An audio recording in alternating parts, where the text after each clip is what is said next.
सुवर्णनगरीत आज ऐतिहासिक पालखी शर्यत सोहळा. 150 वर्षांची ऐतिहासिक परंपरा.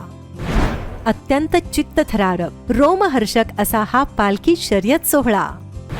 विट्यातील पालखी शर्यत सोहळा आणि विजयादशमी यांचं अतूट नातं. 150 वर्षांची मोठी प्रदीर्घ परंपरा असणारा ऐतिहासिक पालखी शर्यत सोहळा आज विजयादशमीला देशभरातील लाखो भाविकांच्या उपस्थितीत संपन्न होतोय. विट्याचा श्री रेवणसिद्ध देव व मूळस्थान येथील श्री रेवणसिद्ध देव या दोन देवांच्या पालख्यांमध्ये हा शर्यत सोहळा होत असतो.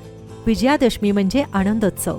दसऱ्याला होणारी कोकणातील दशावतारी आणि मैसूरची ऐतिहासिक मिरवणूक जशी प्रसिद्ध आहे, तसंच सांगली जिल्ह्यातील विटा शहरात होणारा पालखी शर्यत सोहळा आणि विजयादशमी यांचं नातं अतूट आहे. अत्यंत चित्तथरारक, रोमहर्षक असा हा पालखी शर्यत सोहळा मोठ्या उत्साहात संपन्न होत असतो.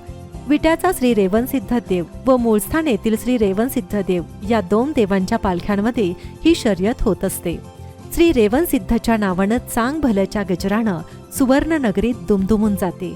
या पालखी शर्यत सोहळ्याचे साक्षीदार होण्यासाठी देशभरातून लाखो भाविक आवर्जून उपस्थित राहत असतात.